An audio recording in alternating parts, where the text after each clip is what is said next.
সত্যি কথা বলতে কি মেয়েদের অধিকাংশ সময় কাটে রান্নাঘরে রান্না করতে করতে আর থালাবাটি ধুতে ধুতে। এটা অভ্যাস বলেন শখ বলেন সবকিছুই হচ্ছে মেয়েদের। এই যে সকালবেলা ডিম আনছিল, ডিমগুলো ধুয়ে পরিষ্কার করে একটা ঝাঁপিতে তুলে নিলাম, শুকালে আবার ফ্রিজে রেখে দেবো। তার মধ্যে থেকে একটা ডিম ছেলেকে পোচ করে দিলাম ছেলে খাওয়ার জন্য। আজকে রান্না করব পেঁপে আর মাংস। তো মুরগি এখনো আসেনি, আপনার ভাই একটু লেট করেই বাজারে গেছে, তাই মুরগিটা আনতে একটু লেট হচ্ছে। তার আগেই মশলাটা কষিয়ে নেব, কারণ আমার ছোট বাচ্চা আছে, ও কখন ঘুম থেকে উঠে যায় তা তো বলতে পারি না। আর এই যে দেখলেন আমি তেল ঢাললাম, এটা কিন্তু 5 লিটার একটা বোতল। আমি এতই আলসে যে ছোট বোতলের তেল ঢালিনি, শুরু থেকে আমি এভাবেই তেল ঢেলে নিই। আর এই যে যদি মশলা কষানো থাকে, মুরগিটা আনার পরে কেটে কুটে চড়াই দেবো, আর সময় লাগবে না। আর মেয়েদের একসাথে 1-2টা হাত কিন্তু কাজ করতে হয় নানা রকমের।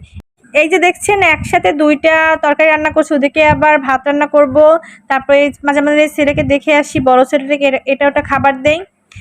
এই যে আমি গরম মশলা ধুয়ে মুরগির ভিতর দিয়ে দিলাম, পেঁপেটাও দিয়ে দিলাম, সুন্দর করে কষিয়ে রান্না করব। আর আমরা মানুষ 3 জন ঠিক আছে, কিন্তু রান্না করি খুব অল্প, কারণ আমরা ওভাবে আমাদের খাওয়া হয় না। বেশি রান্না করলে থেকে যায়, তাই অল্প অল্প রান্না করি। আর এদিকে মশলা বাটিগুলো একটু মুছে নিলাম, মুছে ফ্রিজে রাখবো, না তা না হলে বাটিগুলো একটু আটকে যাবে। আর এই ছেলের কাঁথা ধুবো। আর আমার এই বড় ছেলে সুন্দর করে গোছল টোছল করে রেডি করে দিচ্ছি, এখন নামাজ পড়তে যাবে তার বাবার সাথে, সবাই দোয়া করবেন ওর জন্য। এদিকে আমার রান্না হয়নি, মুরগিটা এখনো কষাচ্ছি। আর ওদিকে আমি ছেলের জন্য ছোট ছেলের জন্য পানি গরম দিচ্ছি, ওকে গোসল করাই নেব। আর মাংসের মধ্যে আলু না দিলে কি হয় বলেন, আমি মাংসের মধ্যে আলু খেতে খুব পছন্দ করি। আর এদিকে এই ভাত হচ্ছে, মুরগিটা কষানো হয়ে গেছে, এখন আমি পানি দিয়ে তারপর গোসলে যাব।